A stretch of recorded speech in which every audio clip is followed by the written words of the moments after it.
তুমি কেন ফজরের নামাজ একটা বছর কোনোদিন ফজরের নামাজ পড়তে পারলা না যুবক? তোমাদের মধ্যে যারা ফজরের নামাজ পড়ো না, তোমার মতো অসভ্য, তোমার মতো নির্লজ্জ বেহায়া, তুমি ক্ষুধার জলিনে হাঁটো কেমনে? তুমি মাটির তলে হাঁটতে পারো না? তোমার মতো অসভ্য আর কোনো মানুষ হয়নি, বেহায়া কথাকার। আল্লাহ রাসূল সাল্লাল্লাহু আলাইহি সাল্লাম বলেন, তাহাজ্জুদ নামাজ হাদিসে আছে, নবীজির জামানায় একবার সাহাবীরা বললেন একজন মুসলমানের ব্যাপারে, ইয়া রাসূলুল্লাহ, এই লোক সারা রাত ঘুমায় থাকে ফজর পর্যন্ত, কোনদিন তাহাজ্জুদ পড়ে না। তাহাজ্জুদ মানে ফজর না, ফজরের আগের নামাজ। কথা বোঝেন নাই আপনারা? নবীজির সাথে সাথে আমরা নিশ্চিতা পড়ছি। আল্লাহ রাসূল বললেন, বালা সৎ নবী বলেন তাহাজ্জুদ পড়ে না কখনোই। তাহলে তো এটা এমন একটা লোক যার দুই কারে শয়তান পেশাব করে দিছে, আছে কি না? শয়তান মুতা দিছে তার কানে। তাহলে যেই যুবক, যেই মুসলমান ছেলে মেয়ে নারী পুরুষ একটা বছর 6টা মাস কোনোদিন ফজরের নামাজ পড়ে, নবীজির সামনে যদি এই ডাকাতের কথা বলতো, কি বলতো? নবীর সামনে যদি বলে, ইয়া রাসূলুল্লাহ, আপনার উম্মতের এই ডাকাতে 1 বছর কোনোদিন ফজরের নামাজ পড়ে না, তার ব্যাপারে আপনার মন্তব্য কি? তো রসুল বলতেন, নবী শুনলে বলতেন, শয়তান তার পুরা শরীরে পায়খানা করে দিছে। ঠিক, হ্যাঁ, লজ্জা থাকলে হাইসো না। মানুষের বাচ্চা যদি হাইসো না। যদি মুসলমান মার ঘরে জন্ম নিয়ে থাকো, কেন সেজদা দিলা না? এই বেটা, কেন সেজদা দিবা না? নবীজি সাল্লাল্লাহু আলাইহি ওয়াসাল্লামের স্পষ্ট হাদিস, ফজরের নামাজই যে পড়ে না, নবীজি বলেন যে ফজরের নামাজ পড়ে না। শুনতেছেন সবাই? শুনতেছেন আপনারা? রসুল বলছে যে ফজরের নামাজ পড়ে না, সে খাবি না কাসলান, এটা অলস, অকর্মণ্য, অপদার্থ, এন পদার্থ, ফেলাসটা, আকামলা। এই জন্য দয়া করে জিন্দগির কদর করেন। বলেন ইনশাআল্লাহ। আল্লাহ আমাদেরকে তৌফিক দান করেন। হিম্মত চাই, হিম্মত। বন্দেগীর জন্য হিম্মত দরকার। আমরা মানুষ, আমরা মুসলমান। আজকে বাপ আমরা আগাইতে পারছি না আমাদের খামখেয়ালির কারণে। আজকে সারা পৃথিবী আমাদেরকে বিদ্রুপ করে, মুসলমানের বিরুদ্ধে ষড়যন্ত্র করে, মুসলমানের উপরে জুলুম অত্যাচার করে, মুসলমানের যুবককে নিয়ে আপনার মশকরি খেলে, তামাশা করে। একবার দুষ্টামি কইরা এটা যেন পাগলের মতো বানায় ফেলছে মুসলমানের যুবককে। একবার বেইমানে বলল চুল এদিক দিয়ে কাটটা ফেলা, হাতে লাখ লাখ যুবক ফেলে দিল। পরের মাসে বলল, বেইমানে বলল যে এবার চুল এদিক দিয়ে ফালা, এবার দিল এদিক দিয়ে ফালায়া।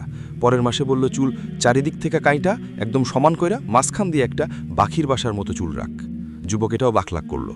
তাহলে তোমারে যে পাগলের মতো, ছাগলের মতো তোমারে ঘুরাইতেছে, তুমি হাম্মুক বোঝো না? তুমি বোঝো না? তোমারে 3 বছরের ভিতরে কয়টা প্যান্ট বদলাইলো? আমার 42 বছরের ভিতরে লুঙ্গি বদলাইতে পারি নাই।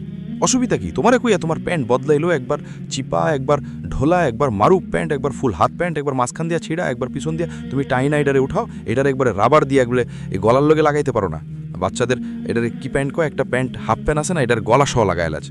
ঘটনাটা কি বুঝাতো উচিত? আরে আমার এলো এক ক্যাম্প শুরু করলো। আমি তো প্রায় বলি, আমি যদি এই লোকটারে এখন বলি, এই ছেলেটারে, যে তুমি একবার দাঁড়ায় আবার বই বসো, এবার একটু কাইকাত হইও, এবার এদিকে খাইকেও ঠ্যাঙ্গালগি দাও, দিল ঠ্যাঙ্গালগি, এরপর হ্যাকি হইব আমারে। এটা কি পাগল ধরে আনছে? কথা বলেন না, বলবে কি না? আরে আরে এটা কি পাগল মামার শুরু করে? একবার কয় ডান দিকে, একবার কয় বাম দিকে, একবার কয় ঠ্যাঙ্গালগি দাও, বলবে কি না? বলেন না কেন? যে কোনো মানুষ বলবে এটা আমার পাগলামি শুরু করছে। কুরআনুল কারীমের মধ্যে আছে, ইন্না ফি যালিকা লাযিকরা লিমান কানা লাহু কলবুন আও আলকা সামআ ওয়া হুয়া শাহীদ। 3টি জিনিস যে একত্র করে, 1 নম্বর হলো কলব মানে দিল, অন্তর, ভেতরটা। 2 নম্বর হলো আও আলকা সামআ মানে কান। 3 নম্বর হলো আও ওয়া হুয়া শাহীদ, সে নিজে সশরীরে স্বচক্ষে উপস্থিত, মানে চোখে শোনা, মানে চোখে দেখা মানে তো সশরীরে আছে, ঠিক না? বলেন যে দিল, কান, চোখ, আল্লাহ বলেন এই 3টা একত্র করে শুনবে। নিশ্চয়ই তার জন্য আমার এই কুরআনের মধ্যে অবশ্যই নসিহত আছে, অবশ্যই উপদেশ আছে। সুবহানাল্লাহ। তাহলে শর্ত হলো 3টাকে একত্র করা, দিল, কান, চোখ একসাথ করা। একত্র করলে ইনশাল্লাহ 3টাই যদি সজাগ রাখেন, অন্তর দিয়ে উপলব্ধি করলেন, মনোযোগ দিয়ে কান দিয়ে শুনলেন, স্বচক্ষে দেখলেন, এই 3টা মিলাইলে ইনশাল্লাহ জিন্দেগি বদলাবে।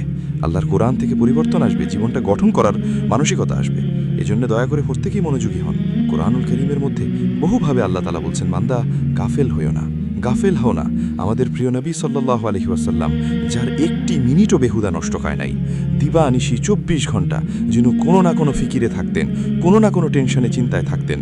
হাদিসের মধ্যে আছে, কানা রাসূলুল্লাহি সাল্লাল্লাহু আলাইহি ওয়াসাল্লাম মুতাওয়াসিল আল আহজান দাইমাল ফিকর। সাহাবীরা বলেন, রাসূলুল্লাহ সাল্লাল্লাহু আলাইহি ওয়াসাল্লাম, সাহাবা কিরাম বলেন যে নবীজিকে সারাক্ষণ দেখলে মনে হইতো 2টা অবস্থা, মুতাওয়াসিল আল আহজান ধারাবাহিকভাবে চিন্তিত, দাইমাল ফিকর সারাক্ষণ কোনো না কোনো চিন্তা করতেছে। মানুষ, এটা আমরাও বলি, মানুষের চেহারা দেখলেই মানুষ বলে, ভাই কোনো পেরেশানিতে আছেন? এই চেহারাই বুঝায়। ভাই কোনো গভীর চিন্তা করতেছেন, আপনি কি কোনো খুব বিপদে আছেন? চেহারায় ফুটে ওঠে। সাহাবীরা বলতেন, নবী সাল্লাল্লাহু আলাইহি ওয়াসাল্লামের চেহারা মুবারক দেখলেই মনে হইতো তিনি চিন্তিত, তিনি ভাবতেছেন কিছু না কিছু ভাবতেছেন আর কি করা যায় উম্মতের জন্য, মানুষের জন্য। এই ছিল তার দিবারাত্রির ভাবনা। আরও কি করতে পারে? দাওয়াত ও তাবলীগের সারা পৃথিবীব্যাপী মেহনতের বরকতের মূল কারণ এটা। এক একটা হযরত মাওলানা ইলিয়াস রহমতুল্লাহ আলাই, যার মেহনতে, যার ফিকিরে আল্লাহ তাআলা দাওয়াতে তাবলীগের এই মেহনতকে সারা পৃথিবীতে আম করেছেন। ওনার জীবনীতে আছে উনি রাত্রিবেলা তো ঘরের মধ্যে অস্থিরভাবে নিজের ঘরের ভিতরে পায়চারি করতেন, হাঁটাহাঁটি করতেন, এদিক থেকে ওদিক, ওদিক থেকে এদিক। ওনার বিবি বলতেন, এতটা রাত, এরপরেও আপনার অস্থিরতা কিসের? কি ভাবতেছেন আপনি, এমন করেন কেন? তো তিনি বলতেন বিবিকে, শোনো, আমার হৃদয়ের ভিতরে যে অস্থিরতা, পেরেশানি, এই অস্থিরতা যদি তোমার হৃদয়ও তৈরি হতো, তাহলে বিনিদ্র রজনী, ঘুমহীন রাত একজনের বদলে আমাদের দুইজনেরই বিনিদ্র রজনী হয়ে যেত। আমরা দুইজনই রাত ঘুম ছাড়া কাটাই। আমার হৃদয় অস্থিরতা, অন্তরের পেরেশানি আমাকে ঘুমাইতে দেন না। ইসলাহি নাসাব, হাকিমুল উম্মত, মুজাদ্দিদুল মিল্লাত হযরত মাওলানা শাহ আশরাফ আলী থানভী রহমতুল্লাহ আলাই 11টি কিতাবের সমন্বয়ে একটা সংকলন আছে ইসলাহি নাসাব নামে। বাংলা অনুবাদ হয়েছে এই নামে, ইসলাহি নাসাব।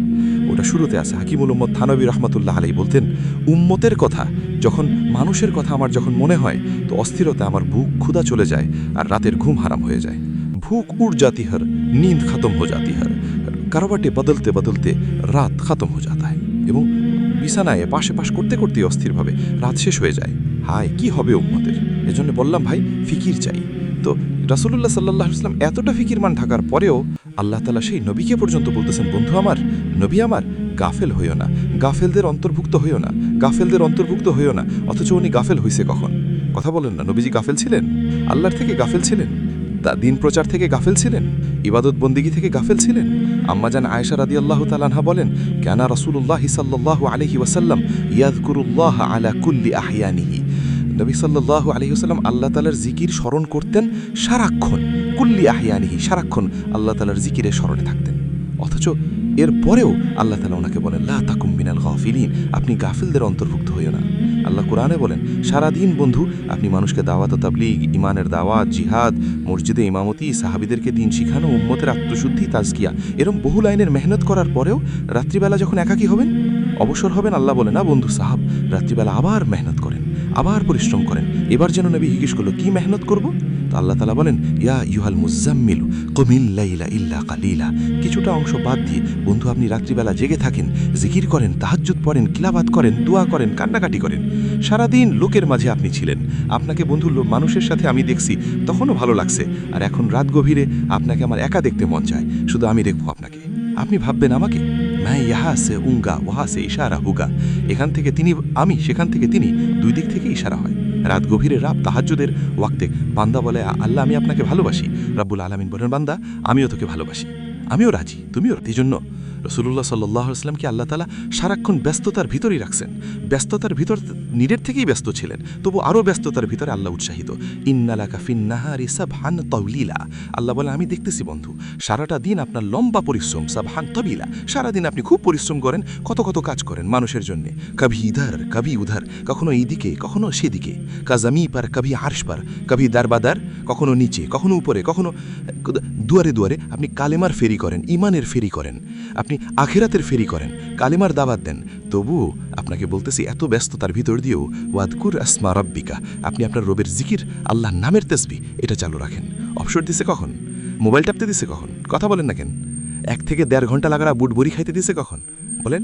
10 মিনিট লাগায় পান খাইবার টাইম দিছে কখন? কথা বলেন না কেন? লোকজন নিয়া চা বনবিড়ি আরে গপসপ মারণের টাইম দিছে কখন? এতগুলো কথা বলার অর্থ হইল, আমার প্রতিদিনের বয়ানে আমি চেষ্টা করি এই কথাটা বলতে, যে আন্তরিকতা চাই, মনোযোগ চাই, আগ্রহ থাকা চাই, মানার মানসিকতা থাকা চাই, গ্রহণ করার ইচ্ছা থাকা চাই।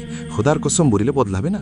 খুব আবার খুলনার হজরত বলছেন, বাংলাদেশের অন্যতম বুজুর্গ, পাকিস্তান করাচির বিশ্ববিখ্যাত বুজুর্গ কুতবে আলম আরিফ বিল্লাহ হজরত মাওলানা শাহ হাকিম মোহাম্মদ আখতার রহমতুল্লাহি আলাইহির খলিফা, খুলনার হজরত মাওলানা মুফতি নুরুল আমিন সাহেব হজরত বলছেন, নামাজের মধ্যেই যেই জায়গাগুলোতে চোখের দৃষ্টি যখন যে অবস্থায় যেখানে রাখতে হয়, দাঁড়ানো অবস্থায় সেজদার দিকে, রুকু অবস্থায় 2 পায়ের মাঝখানে, বসা অবস্থায় কুলের দিকে, সেজদা অবস্থায় নাকের দিকে, আর 2 সালাম ফিরাইবার সময় আপনার এই কাঁধের উপরে। তো হজরত বলেন যে এই যে প্রথম যেই 4টা, অর্থাৎ দাঁড়ানো অবস্থায় সেজদার দিকে, রুকু অবস্থায় 2 পায়ের মাঝখানে, বসা অবস্থায় কুলের দিকে, সেজদা অবস্থায় নাকের দিকে, হজরত বলেন কয়, চেষ্টা করে দেখবেন খুব কষ্টকর, অনেক কষ্ট করে নজর এখানে ঠিক রাখতে হয়। নজর শুধু সারাক্ষণ নড়াচড়া করতে চায়, এদিক সেদিক চলে যেতে চায়।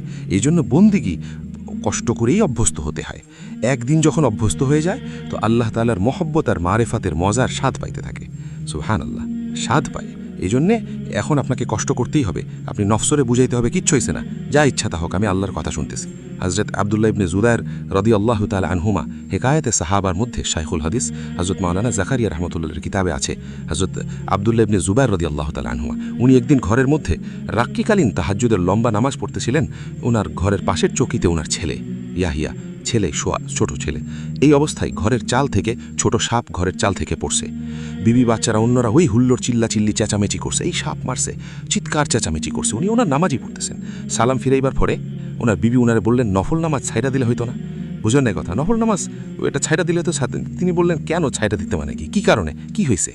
কমা কি হয়েছে? এবার বেড়ে উঠে মনে কয়, কি হয়েছে, দুনিয়া এক কিনার কয়রা লইয়াম। কয় কি হয়েছে? উনি আসলে পায়, কি হয়েছে বলো, আমি তো বুঝতেছি না কি হয়েছে। হায় আল্লাহ, আপনি কিছুই পান নাই? না, এতক্ষণ পর্যন্ত সাপ পড়লো, মারলাম, চিৎকার দিলাম, আমরা এত আওয়াজ হইল, আপনি টের পান নাই কিছুই?